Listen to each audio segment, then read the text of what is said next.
Chocolate negro. Vaya, tienes mejor olfato que yo. Slanchefa, Michael. Slanchefa. Soy Michael Portillo y los invito a acompañarme en una nueva aventura en tren por las costas de las Islas Británicas. Quiero conocer estas zonas costeras salvajes azotadas por el viento. ¡Qué imagen tan increíble! Entender su relación con el mar. ¡Me balanceo! Y las fuerzas de la naturaleza y la historia que les han dado forma.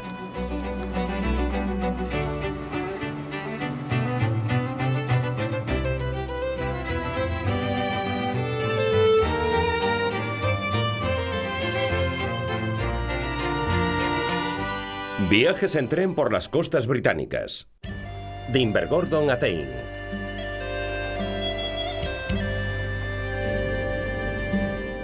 Estoy disfrutando de un fabuloso viaje de 580 kilómetros por la costa noreste de Escocia.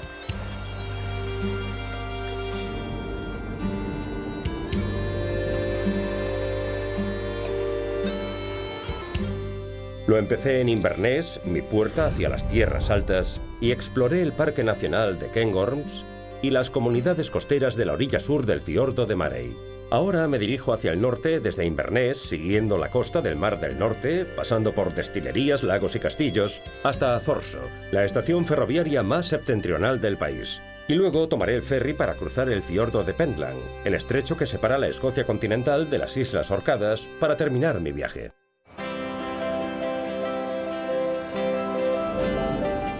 Empiezo esta etapa del viaje en el ferrocarril más septentrional del Reino Unido, la bien llamada Línea del Norte Lejano. La primera parada será en Invergordon, en el fiordo de Cromarty, un nombre familiar para los que escuchan los boletines radiofónicos matutinos.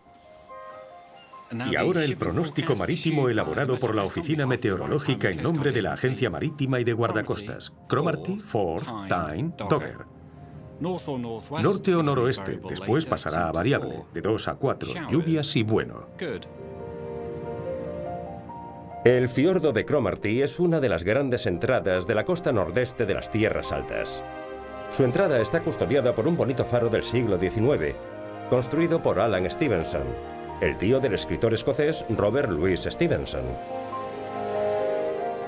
El puerto de Cromarty es uno de los más profundos y abrigados de las Islas Británicas, y ha desempeñado un papel importante en la historia industrial de Escocia. El magnífico fiordo de Cromarty ha sufrido grandes vaivenes a lo largo de su historia. En Invergordon hubo una base naval durante la mitad del siglo XX, hasta que se cerró. Se construyó una fundición de aluminio allí, hasta que sucumbió a la competencia internacional en 1981. El petróleo y el gas del Mar del Norte produjeron un boom en la construcción de plataformas en la bahía de Nig. Pero ese negocio también se trasladó a otros lugares, aunque ahora aún se ven las estructuras esperando turno para su reforma. Con el declive del petróleo, ha cobrado auge la energía renovable, creando empleos en la fabricación de molinos eólicos. Y ahora hay cruceros que llegan a Invergordon para dejar turistas que van a las tierras altas.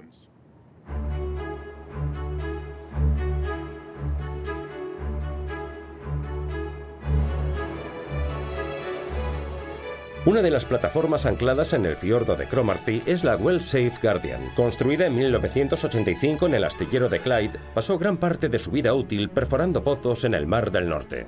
Cuidado con el pie, Michael. Gracias. Louis Duncan es el director de la plataforma y me va a llevar a visitarla. ¿Has estado en alguna perforadora? No, en ninguna. He estado en muchas plataformas fijas. Vale. Trabajé en el negocio del crudo del Mar del Norte y antes de eso fui asesor del gobierno. Y volábamos mucho a las plataformas. Vale. Nunca he ido a una en barco. ¿Por qué está esa plataforma ahora en el fiordo? Está aquí en Invergordon porque necesita arreglos. Antes era una perforadora, perforaba pozos, ahora se convertirá para obturación y abandono de pozos. O sea que os dirigís a pozos antiguos, agotados, y luego se tapan para asegurarlos. Así es, exacto.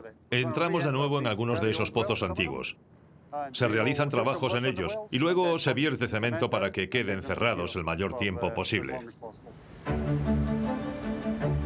Cuando trabajaba en esta industria, volaba en helicóptero directamente hasta las plataformas. Hoy no veo ningún helicóptero. Creo que quizá deberías decirme cómo voy a llegar a la plataforma. De acuerdo. Tenemos esas grúas y en ellas una jaula de transporte. La jaula te lleva hasta allí y puede llevar hasta 4 personas. Es muy segura. La grúa tiene alcance de sobra y los operadores son muy competentes. Así que no hay problema. O sea que me van a subir como si fuera un cargamento. Eso es, exacto. Un cargamento muy importante. Gracias. Ni en mis peores pesadillas me había imaginado algo así. ¿Es en serio? Si es una plataforma abierta. No hay más de lo que se ve. En fin. Meto los brazos en estos elásticos. Sí, eso es. Ya noto el tirón. ¿Y cómo se menea? Vamos allá. Se parece un poco a ir en helicóptero, pero sin motor. Eso es. ¡Qué vista tan estupenda! Sí, ¿A qué es preciosa? por supuesto. La verdad es que es más alta que... ¡Anda, si estamos por encima de la cubierta! ¡Muy por encima! Estoy al nivel del operador de la grúa. ¡Hola, señor operador! Y creo que nos va a dejar sobre la H del helipuerto. Vaya, un aterrizaje brusco. Louis, qué lejos está el mar desde aquí, ¿verdad? Es como estar en un crucero, pero unas 3 veces más alto. Sí, no querrías caerte de aquí. A mí me ha pasado. Me caí de una plataforma en 1992. ¿Que te caíste de ella? Sí. Estábamos trabajando en un lateral. Eran las 3 de la mañana en el Mar del Norte, en el pozo Elgin Franklin Appraisal. No estábamos en nómina y nos esforzábamos mucho para que volvieran a contratarnos. Y me arriesgué, no hice nada bien, porque caí desde 28 metros. ¿Al mar? Al Mar del Norte, sí. ¿Llevabas chalecos salvavidas? Uno pequeño de 3 piezas. Esquivé la cubierta que tenía 9 metros por debajo de mí, pero al pasar me golpeé el tobillo izquierdo. Y recuerdo que pensé al caer desde la cima, me voy a dar con esa cubierta. Ya. No choqué con la cubierta, solo me golpeé el tobillo. Y luego recuerdo que pensé, voy a caer al agua, la he esquivado. Por suerte uno de los hombres que trabajaban en la plataforma me vio. Recuerdo que en el agua pensé que a mi mujer no le haría ninguna gracia aquello. Y lo que aprendí de ello es que nadie se caerá de una plataforma que esté a mi cargo.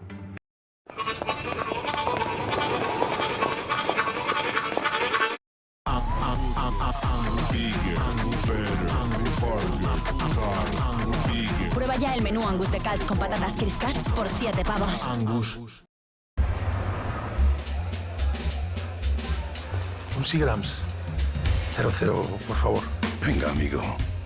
Eso se pide con más orgullo. Un Seagrams 00, por favor. Nueva Seagrams 00.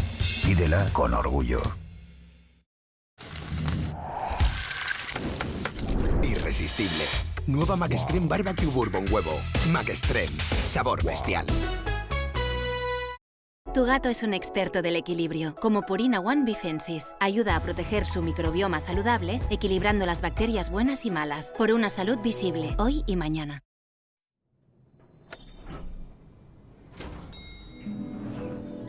Pink and yellow are so mellow.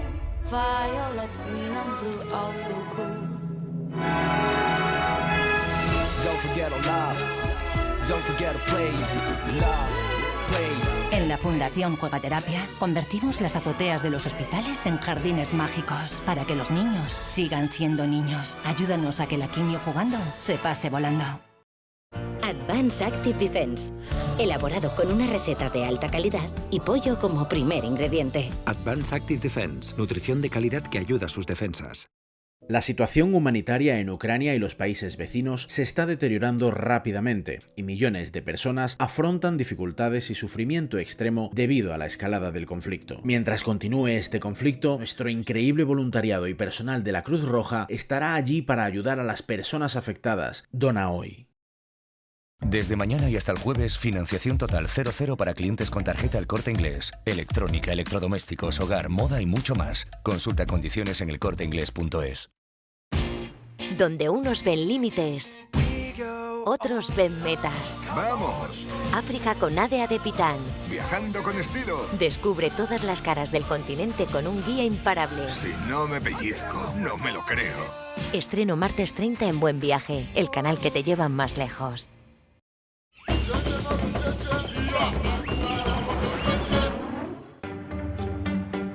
En su apogeo a finales de la década de 1990, la producción de crudo y gas del Mar del Norte superaba los 4 millones de barriles de petróleo diarios. El crudo y el gas siguen aportando unos 9.000 millones de libras anuales a la economía británica. Hemos llegado a lo que llamamos la pasarela. Todas las tuberías o cualquier cosa que haya que subir al piso de perforación, que está allí arriba, se pone aquí. Luego bajan un cable, subimos lo que sea y se deposita allí arriba. Estéis perforando un pozo o taponándolo, tenéis que conectar tuberías. Y todo eso se ensambla aquí, en la pasarela. Así es. Los pozos que Louis y su equipo están taponando son tan profundos y distantes que la tubería puede alcanzar hasta 3 kilómetros de largo. ¡Qué escalera tan empinada! Sí, ten cuidado. Sí, lo tendré. Es más como una escalera de mano. Bueno. Aquí está el meollo del asunto, ¿no? Sí, esta es la parte importante de la operación. Porque bien para perforar o rellenar con cemento, esto es lo que hace el trabajo. Exacto. Esta es la unidad superior. Esto es lo que levanta la tubería. 3 unidas juntas. Se ponen aquí. Se cogen las 3 siguientes, se enroscan, se cogen otras 3 y se enroscan. Y baja girando. Hace como un sacacorchos. Sí, a veces hay que hacerlo. Cuando el pozo tiene una desviación, a veces hay que doblar. Porque estos pozos bajan rectos. Pero cuando la broca entra en el lecho marino, también se desvía y avanza, ¿no? Exacto, sí. Bueno, creo que te daremos algo que hacer. Aquí nadie come gratis, así que, si no te importa, ayúdanos a levantar ese conector, que pesa unos 110 kilos, así que usaremos el elevador azul para levantarlo. Ese conector se usa para unir 2 secciones de tubería. Bien, súbelo por la pasarela.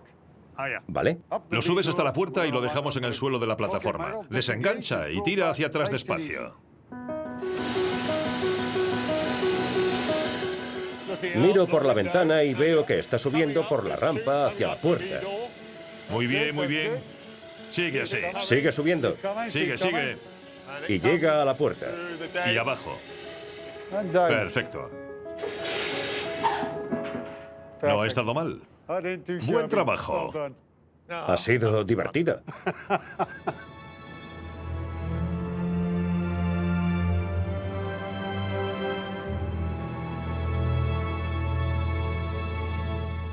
La primera vez que fui a una plataforma fue hace 45 años. Y al ver esas a lo lejos, es como retroceder a aquella época. Escocia no podría haber prescindido de ese petróleo. El Reino Unido tampoco. Y el mundo también lo necesitaba. Pero estamos aprendiendo a vivir sin el petróleo. Y puede que el día en que ya no sea necesario se esté acercando rápido. Desde Invergordon, la línea del norte lejano recorre la orilla norte del fiordo de Cromarty. Me dirijo a la parte este del estuario. Estamos llegando a Fern. Fern es la estación más cercana a la bahía de Nigg. Es una amplia zona de llanura de marea y marisma salada. Los escribanos palustres y los correlimos comparten esta costa con fábricas industriales. Es increíble ver que en solo unas breves décadas el petróleo y el gas pasaron de ser el mañana de la costa nordeste escocesa a ser el ayer, y que su presente sean los molinos eólicos.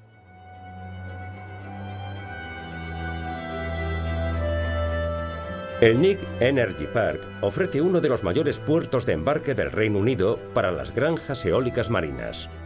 Las enormes torres se construyen aquí. y luego se transportan junto con las aspas en un barco especial para ensamblarlas en la costa británica. Steve, un placer verte. Hola, Michael. Steve Chisholm es el director de operaciones de Global Energy Group, que gestiona el parque. Son de un tamaño colosal, ¿verdad? Cuando ves los molinos eólicos en el mar, no te haces una idea de su tamaño, pero aquí sí. Sí, son estructuras enormes. Dime qué dimensiones tienen. Las torres que ves ahí pueden pesar varios cientos de toneladas y cada molino produce 9 megavatios y medio de energía. Son parte de una instalación que se realiza en el fiordo de Marey, frente a la costa, que producirá 950 megavatios de energía y dará electricidad a 950.000 hogares. O sea que esas concentraciones de molinos son el equivalente a las centrales eléctricas de siempre, sean nucleares, de carbón o petróleo. Sí. Para hacer una comparación, ese campo producirá como una cuarta parte de la central nuclear Hinkley C que se está construyendo. Y ahí veo también las aspas. ¿Cuáles son sus dimensiones? Cada aspa es más larga que un campo de fútbol. Caramba. Son enormes. ¿Cuánto lleva esta zona en ese negocio y cuándo alcanzó un nivel tan avanzado? Empezó con el crudo y el gas a principios de los 70. Más o menos sobre el año 2004 empezamos a ver el inicio de los prototipos, los primeros pasos de las renovables. Sobre 2004 fabricamos piezas para Scrooby Sands, una de las primeras granjas eólicas británicas, en la costa de Inglaterra. Y después hicimos aquí el proyecto de demostración para la granja Beatrice.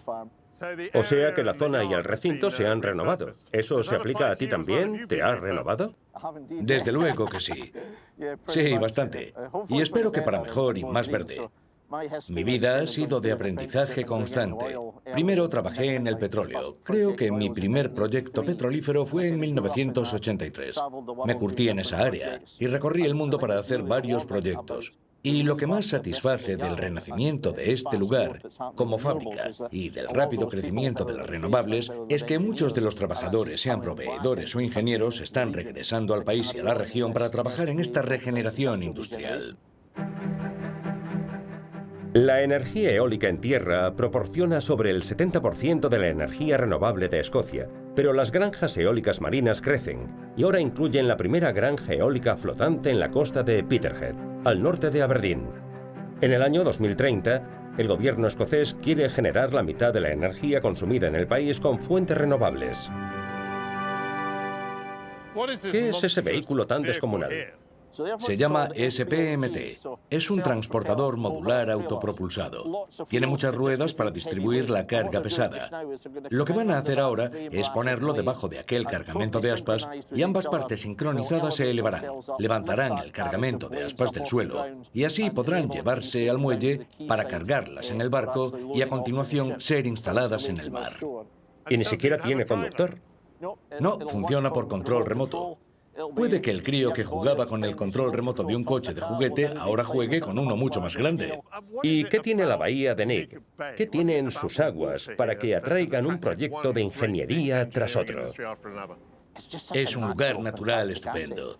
En la época romana se decía que era un puerto seguro, Portus Salutis, y con el paso del tiempo, a principios del siglo XIX, fue frecuente que estacionaran buques de guerra aquí. Winston Churchill examinó el lugar en 1912. Estaba preocupado por las tensiones en Europa y quería una base segura para la flota británica. Así que hizo la principal base del almirantazgo en Invergordon, a pocos kilómetros de aquí. Por los atributos naturales de la zona, es uno de los 2 o 3 puertos más seguros del mundo.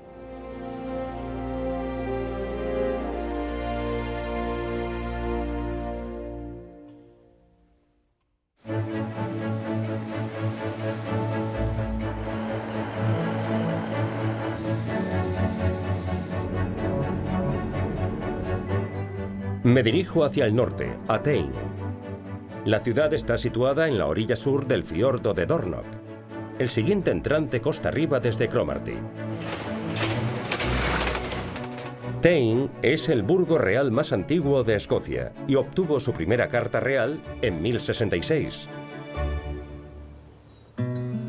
La carretera A9 desde Tain cruza toda la anchura del fiordo de Dornoch. Un puente de 892 metros de largo les ahorra a los automovilistas un desvío de 41 kilómetros en torno al fiordo. Pero el paso no tiene vía férrea. y el tren debe dar el largo rodeo. He venido hasta la orilla del agua para que me hablen de un proyecto para reintroducir un molusco en la zona. Una de mis posesiones que considero esencial es mi abreostras. Es un cuchillo con una hoja corta de buen acero y un mango, y se usa para abrir la concha de las ostras. Porque si hay una delicia que valoro por encima de todas, es una ostra fresca y suculenta. Durante miles de años el estuario tuvo una gran población de ostras, pero a mediados del siglo XIX empezaron a menguar. Hola, Bill. Hola, Michael. Me alegro de verte. Ven por aquí. Gracias, encantado de conocerte. El Dr. Bill Sanderson es profesor asociado de biodiversidad marina en la Universidad Heriot-Watt y realiza un proyecto para recuperar la población de ostras llamado Proyecto de Mejora Ambiental de Dornoch. Bill, he leído que Gran Bretaña se construyó prácticamente con conchas de ostras, porque al menos desde la época romana son un bocado muy popular. ¿Se conoce la antigüedad de las ostras? Existen desde siempre. Estudiamos la historia ambiental del fiordo de Dornoch y aparecen ostras en las ruinas arqueológicas, en los concheros que tienen de 8.000 a 10.000 años, y hay asentamientos pictos donde se comían ostras. Aquí tengo una. Esta procede de esa corriente de la playa. Tiene 4.777 años y salió de la arena de aquí. Disculpa un momento, ¿cómo sabes que tiene 4.777 años? ¿Ves ese cuadradito que falta ahí? Lo cortamos nosotros y hemos datado el carbono. ¿Con tanta exactitud? Bueno, puede haber alguna variación, pero esa es más o menos su antigüedad. 4.777 años. No sabía que podíais ser tan exactos. ¿Qué hizo que esa concha se haya conservado tan bien? Está formada por carbonato cálcico. Es un material muy parecido al de los dientes o al de cualquier concha de la playa. Y es muy duradero. Si se entierra en la arena se quedará ahí durante siglos y se convertirá en un fósil y en una piedra. Dame una idea de los bancos de ostras que hubo aquí antes. No sabemos mucho de los de aquí, pero conocemos mucho mejor otros bancos de ostras, porque estaban en áreas populosas como, por ejemplo, Edimburgo. Ese banco de ostras medía 32 kilómetros de largo por casi 10 de ancho. Tenía el tamaño de la actual ciudad de Edimburgo. ¿Y qué pasó con todas esas ostras? Nos las comimos todas. Lo que aceleró la cosa fue la instalación de la red ferroviaria en los 1880, 1870, y eso abrió los mercados urbanos. Entonces se extrajeron por millones y se enviaron a Londres, París e incluso más lejos. ¿No pensamos en la sostenibilidad? Creo que por entonces no se pensaba en eso. Ni siquiera se pensaba en la sobrepesca, que era un concepto que no existía. En 2017, Bill y su equipo de científicos empezaron a reintroducir las ostras en estas aguas poco profundas. Bill me lleva al lugar donde monitorizan los nuevos bancos de ostras. Empezamos, por así decirlo, con canarios en una jaula. Pusimos 300 en el lecho marino en esta especie de jaulas y crecieron y sobrevivieron muy bien durante 2 años. Un 86% sobrevivió, así que empezamos a poner más ostras en el mar y llegó un punto en que pusimos casi 20.000. ¿Por qué es tan adecuado el estuario de Dornoch para las ostras? Estudiamos la temperatura y la salinidad, también el oxígeno y el flujo de las mareas en el lugar, y todo se ajusta a lo que les gusta a las ostras. Bill planea aumentar el número de ostras hasta las 200.000 en los próximos 3 años. En la operación de hoy van a introducir varias ostras de prueba en el hábitat del arrecife. Esta tiene unos 2 años. La ponemos en estas repisas y entonces podremos seguir el crecimiento de cada una durante 1 año o 2. Ya está lista. Inclinamos el arco hacia atrás para poder sacar la jaula por la popa y echarla al mar. Y desaparece hacia el fondo. Sí. ¿A qué profundidad llegará? A unos 5 metros. 5 metros. Y esperemos que se pose en el fondo de forma horizontal. Eso es, que se quede al lado de las otras 2 que tenemos ahí abajo. El proyecto de Bill para reintroducir las ostras está financiado por una destilería de whisky situada a orillas del fiordo de Dornoch. La destilería Glenmorangie también ha construido una planta para purificar el agua residual de la destilación antes de que llegue al estuario. para que esté limpia para las ostras. La destilería empezó a producir su famoso whisky puro de Malta en 1846 y ahora tiene los alambiques más altos de Escocia. ¡Caramba! ¡Qué cosa tan bonita! Son imponentes. Los cuellos miden 5 metros de alto. Bill Lumsden, el director de la destilería, tiene un doctorado en bioquímica porque la fabricación del whisky es una ciencia además de un arte. Son impresionantes, pero ¿cuál es el motivo de tener unos alambiques tan altos? El motivo es que buscamos un alcohol muy delicado.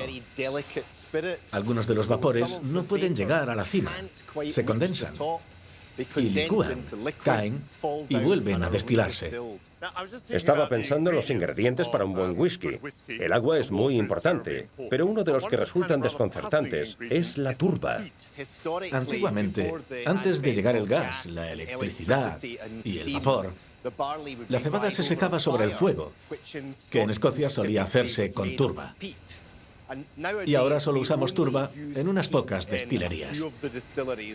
Bueno, explícame qué pasa aquí. Vale, se hace una destilación doble. La segunda se realiza en los alambiques. El vino bajo se pasa aquí. Y ahora es donde se purifica el alcohol. Y obtenemos 3 partes de destilado.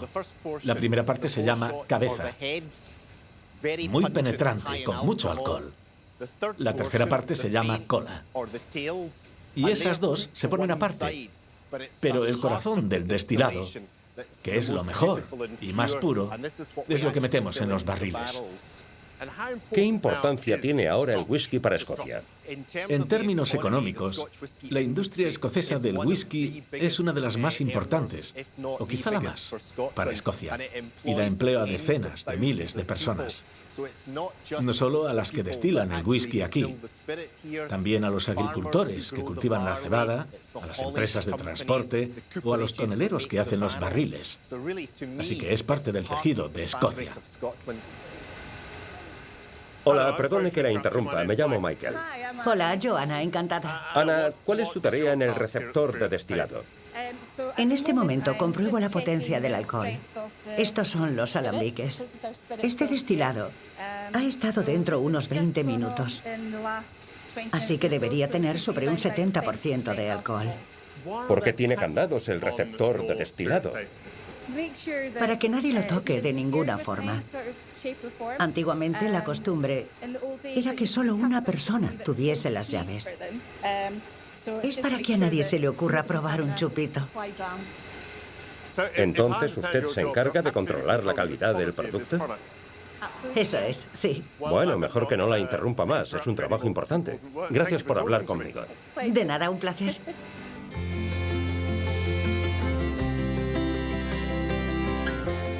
El whisky se envejece en barriles de madera un mínimo de 3 años, en los que desarrolla gran parte de su carácter. Hasta el 60% del sabor procede de la madera. Para uno de los whiskies de Glenmorangie utilizaron barriles de Oporto. Voy a utilizar esto para extraer una muestra. Este lo lanzamos hace unos años, y ya ves, su precioso color rubí rosado. Desde luego. Como químico, ¿qué es lo que buscas? Varias cosas, Michael. Primero examino el color, y debe haber adquirido un tono rubí rosado del interior de los barriles de Oporto. Luego compruebo su carácter. Este es muy suave y penetrante, tiene unas buenas notas de roble. Y por último, en el laboratorio, cato la muestra y compruebo la calidad. Aquí tenemos el producto final embotellado, Michael. Es el que llamamos de Quinta Ruban. Debe tener un toque de rosa, o quizá de delicia turca, y también notas de chocolate negro. Cielos, tienes mejor olfato que yo. Y por último, probamos un sorbo.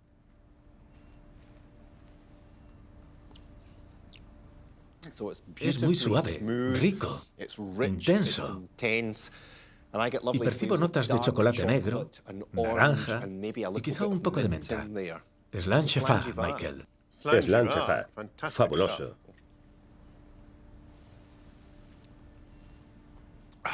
¡Qué suave es! Y no has mencionado su calidez. Una maravillosa calidez que te envuelve la lengua. ¡Qué bueno está!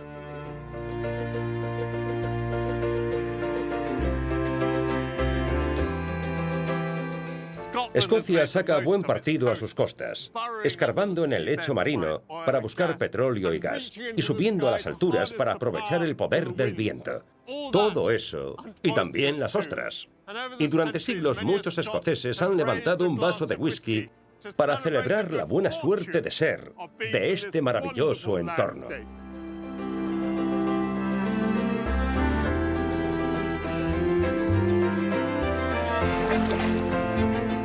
En el próximo viaje, creo que esto es una de las cosas más raras que he hecho. Pasamos al lado de la playa. A mi familia la desplazaron. Tienes ante ti a un producto de los desplazamientos. El sonido ha cambiado. Un trozo de piedra estupendo. Soy Michael Portillo y los invito a acompañarme en una nueva aventura en tren por las costas de las Islas Británicas. Quiero conocer estas zonas costeras salvajes azotadas por el viento. ¡Qué imagen tan increíble! Entender su relación con el mar. ¡Me balanceo! Y las fuerzas de la naturaleza y la historia que les han dado forma.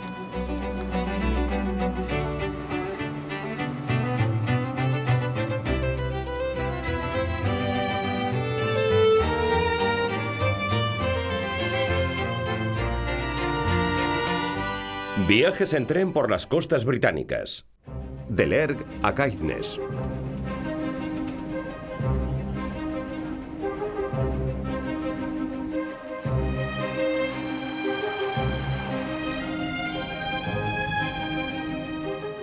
Mi precioso viaje por las costas de Escocia continúa hacia el norte. Empecé en Inverness. Y ahora voy siguiendo la costa del Mar del Norte, pasando por lagos y castillos, rumbo a la estación británica más septentrional situada en Thorshaw. Después tomaré el ferry desde la costa a través del fiordo de Pentland hacia las Islas Orcadas, donde terminaré.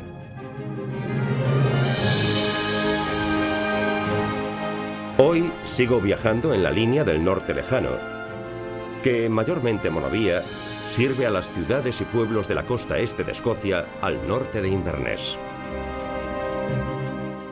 En el fiordo de Dornoch, la línea gira hacia el interior y haré la primera parada en el pueblo de Lerg, a orillas del lago Shin.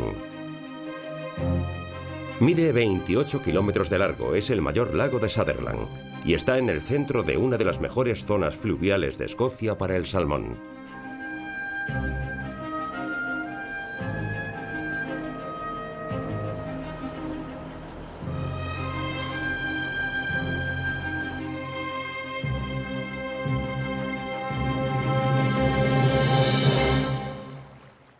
Lo que me parece extraordinario del norte de Escocia es que puedas tener esta belleza, este tiempo, y que lo tengas todo para ti. Aquí no hay nadie. En parte se debe a que he venido a una zona secreta de conservación, en busca de una de las especies más esquivas y en peligro de Escocia.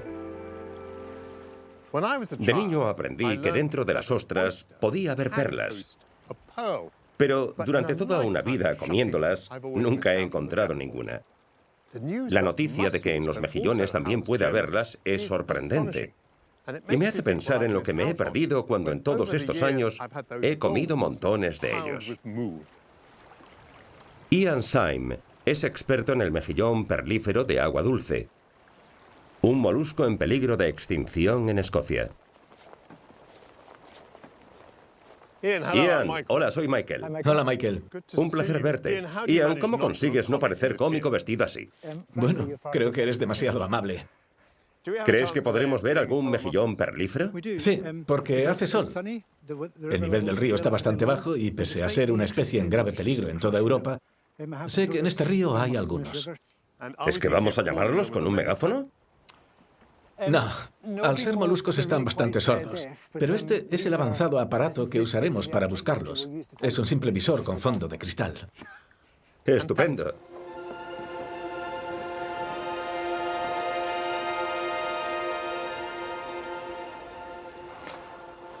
Baja. ¿Estás bien? Muy bien, gracias. Usa el visor para romper la superficie del agua. ¿Lo sumerjo por encima? Sumérgelo. Hay que atravesar de todo la superficie.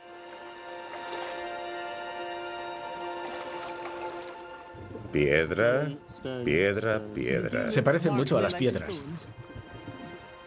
Creo que esto es una de las cosas más raras que he hecho en mi vida.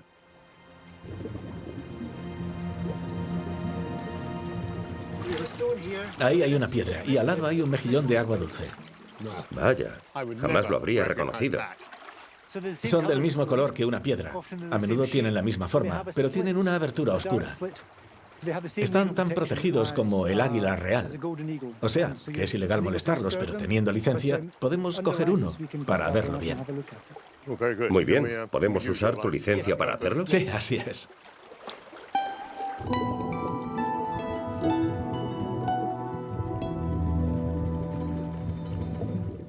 Caramba, es mucho mayor de lo que imaginaba. Qué bonito. Ha hecho lo típico en ellos, cerrarse cuando los molestan. Ya. Pero cuando estaba abierto, las dos mitades de la concha estaban un poco separadas y estaba filtrando alimento mediante dos sifones. Y en esta especie, pese a llamarse mejillones perlíferos de agua dulce, solo uno de cientos o miles de ellos fabrica una perla, así que encontrar una que se cotice en joyería es muy raro en este animal. De vuelta al agua. ¿Es cierto que ni tú ni yo debemos decir dónde estamos ahora? Sí, porque hay mejillones de agua dulce por todo el norte de Europa, pero solo en Escocia siguen perseguidos por las perlas. Por algún motivo es algo que solo pasa en Escocia, o sea que procuramos mantener estos lugares en secreto. Los mejillones perlíferos de agua dulce se alimentan por filtración y limpian el agua para otras especies. Un adulto puede filtrar hasta 50 litros de agua al día, la cantidad que podríamos usar, por ejemplo, cuando nos duchamos. También son muy sensibles a la contaminación, así que su presencia en un río es indicativo de la buena calidad del agua. ¿Hay mucha otra vida en el río? Sí, a los mejillones perlíferos les gusta engancharse en las branquias de salmones o truchas jóvenes que pasan a su lado y permanecen ahí durante su primer año. Increíble, ¿para qué se enganchan a la galla de un salmón que pase? ¿Con qué propósito? Esta corriente de agua va a dar al mar. Y ellos son de agua dulce, no sobrevivirían. Así que usan al pez para que los lleve corriente arriba. Es increíble, totalmente asombroso. No tenía ni idea de eso. Detecto una ligera pasión en ti por ese animalito. Me parecen increíbles por dos motivos. Uno es que son muy longevos. Ese ejemplar podría tener fácilmente unos 60 años. Pero también nos dice mucho sobre el estado de nuestros ríos. Porque son como canarios en una mina de carbón. Son tan sensibles que si hay abundancia de mejillones en un río, quiere decir que el agua de ese río y de su cuenca está limpia o tiene una gran calidad. Y por tanto es adecuada para consumo humano, para la pesca deportiva y demás servicios.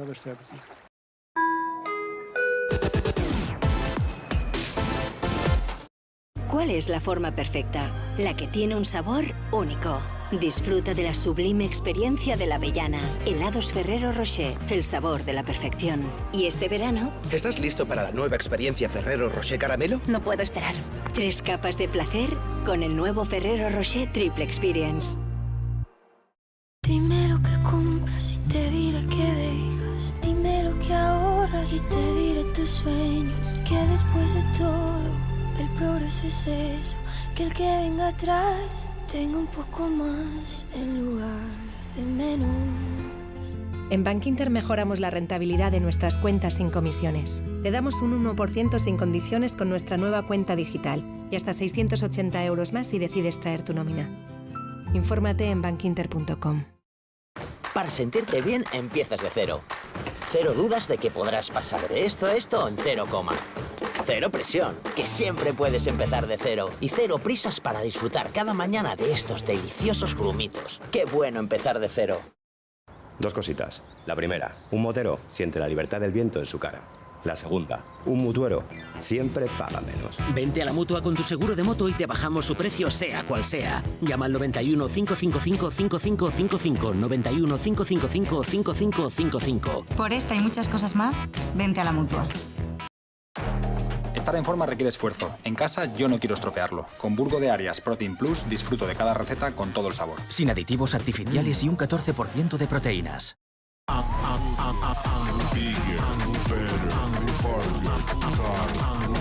Prueba ya el menú Angus de Cals con patatas Criscats por 7 pavos. Jefe, lo de siempre. Un colacao calentito, como no, en vaso grande. Y hoy conmigo. ¡Marchando tu colacao! Ya está aquí el único canal 100% dedicado a lo que más te apasiona. Buen Viaje. Explora de una manera única todas las maravillas del mundo. Te invitamos a un viaje aquí al lado, en el otro extremo del mundo. Un viaje que los incluye todos. ¿Vienes? Buen Viaje, el canal que te lleva más lejos.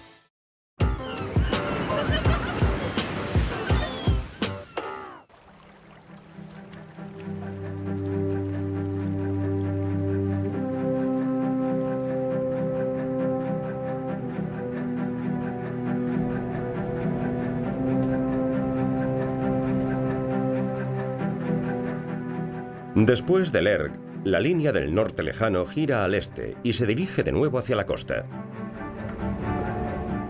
Es un precioso viaje por el valle del río Fleet, que discurre hacia el lago Fleet y después hacia el mar. Hoy casi la mitad de la población de Escocia vive en zonas costeras.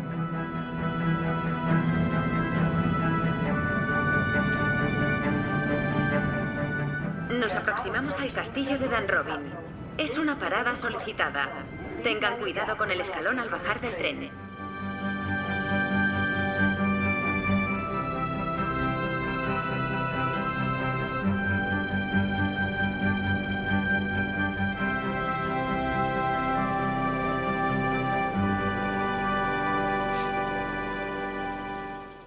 El nombre de la estación no podría ser más adecuado, porque esa entrada da paso al camino del castillo.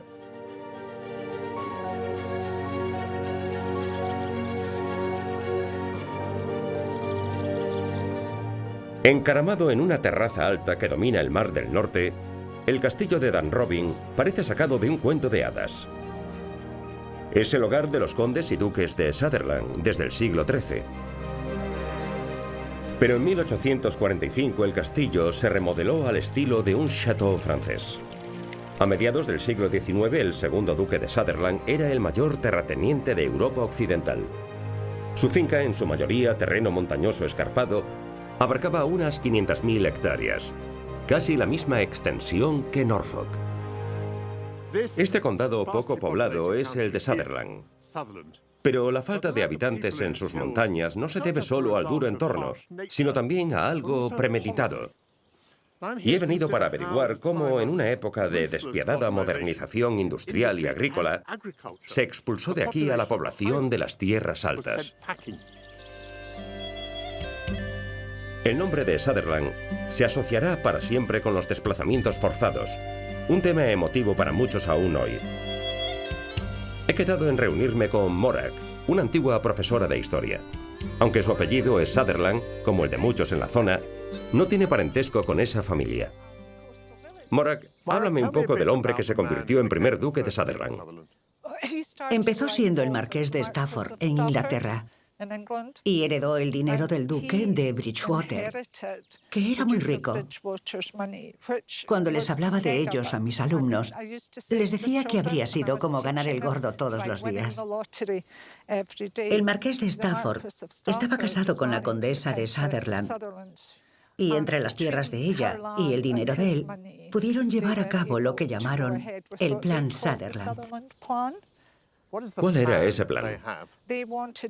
Querían mejorar la vida de su gente, según ellos lo veían. Y eso implicaba sacar a esa gente de los valles y trasladarla a pueblos costeros recién creados. ¿Qué pensaban hacer con los terrenos que pretendían vaciar? El plan era sacar a la gente y meter ovejas, porque el precio de la lana había aumentado muchísimo. Así que les sería más rentable tener ovejas en los valles que personas.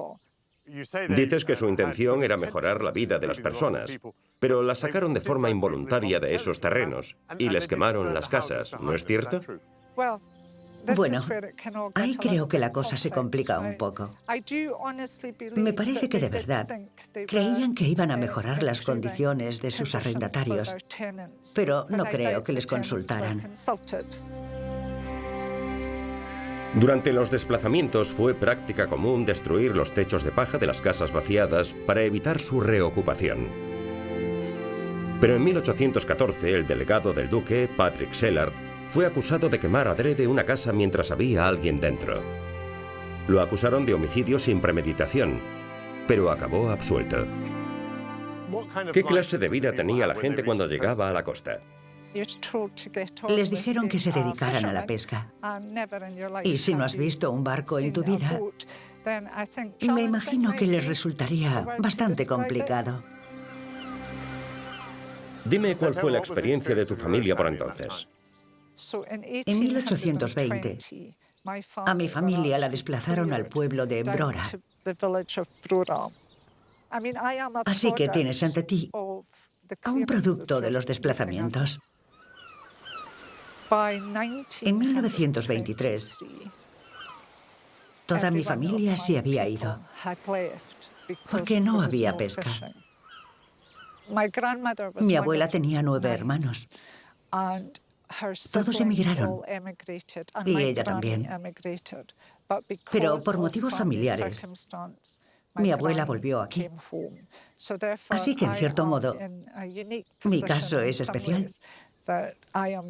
Soy la única de la familia que queda aquí, en Sutherland. El resto está por todo el mundo. Tú has sido profesora y tienes una opinión ecuánime de los desplazamientos. Intentas ver los dos puntos de vista. ¿Es común en todos los afectados? ¿Qué crees que opinan los demás? No creo que la condesa hiciese aquello esperando el trastorno que causó. Me parece que su intención era buena. Pero tuve un compañero que habría ahorcado a la familia Sutherland por lo que hizo. Opino que hay que juzgar los hechos de forma equitativa. Ese es mi modo de verlo. Quizá tú opines de forma distinta.